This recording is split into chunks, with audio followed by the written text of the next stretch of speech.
hal mid baan anigu halkan runtii ka odhanayaa taasi oo ah kursigan horta loo tartamaya waxa uu baahan yahay sabir kursigu waxa uu baahan yahay sabir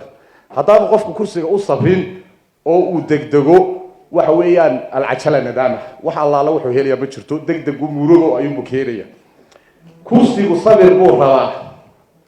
hogaamin san buu rabaa himilo saxa buu rabaa hiraal arag suuban iyo saadaalin dhabuu rabaa sooyaalka wixii dhaciyo wixii saakadan jira casharo sugan baa ku jira kal iyo laab saafi iyo samiyo khayr loo xishaa siyaasiga laga rabaa marka waxa weeyaan haddii damaca ragga uu kaga jiro kursiga madaxweynenimada aanay lahayn sabir ama maxaan ku raahday dulqaad aanay lahayn oo aanay bahasha u sabrin meel ma gaarayaan waxaynu la soconnaa madaxweynaheena hadda Muuse Biixi Cabdi inta jeer uu soo sabray kursiga inuu gaadho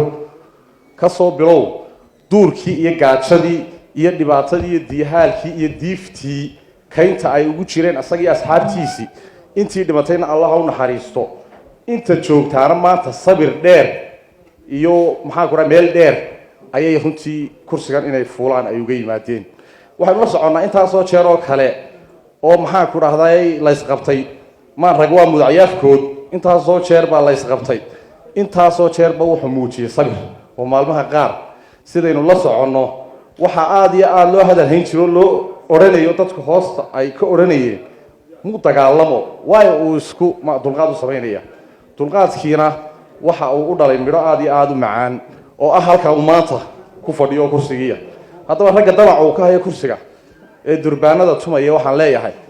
kursigan haddii damacidi ka hayo dalkan haddii iyo dadkan aad doonaysaan inaad maamushaan oo aad hoggaan u noqotaan waa inaad yeelataan dulqaad maantana lagama fadhiyo waddankeena in banaanbaxyo laga hirgeliyo banaanbaxyada waynu naqaanaa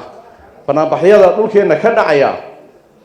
waxay la mid yihiin banaanbaxyada adduunyada kale ee horumartay waa maya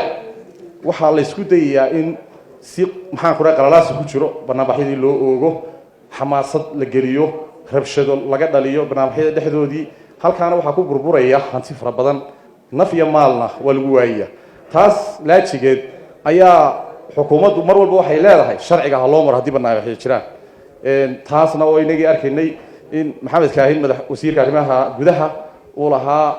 la tashi ballaaran laga yeesho arrinta si bisilna ha loo galo marka aan waxaan kusoo gabagabeynayaa waxaan leeyahay banaanbax maanta waddankeena ka dhaca inagoo ogsoon in abaare jiraan inagoo ogsoon in waddankeena sixir barar ka jiro inagoo ogsoon in arrimo fara badan oo abaarta iyo suuqii gubtay iyo arrimaha ilaahay keenay ay waddankeena ka jiraan haddana in maanta aynu dhallinyaradii soo saarno oo aynu hooyooyin fara badan iyo waalidiin iyo walaalo inta loo soo saaro maanta banaanbax maxaan ku dhahday ubadkaa lagu waxyeeleeyo dee wax qurux badan runtii maaha si qurux badan in caqliga looga shaqaysiiyo ayaa fiican oo ninka siyaasiga waxa fiican kursiga si uu gaadho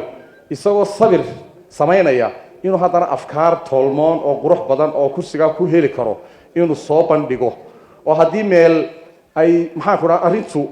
sumaseegta ka yeelato oo ay ka murugto inuu isku dayo inuu si critical iyo si creative ah oo ballaaran intuu u fikiro inuu xalka meelo fara badan ka dayo laakiin inuu yiraahdo uun ijiid ama aan ku jiido oo uu yiraahdo halka haday sidaa noqon weydo saasay noqonaysaa runtii waxa aad u qurux badan maaha marka waxaan ugu baaqaynaa xisbiyada mucaaradka ee le waanu shaacinay mudaharaad in aan shifo aanay waddankan iyo dadkan iyo dalkan maanta aanay u lahayn waxa la doonayaa in si caqli ku jiro dadka iyo dalka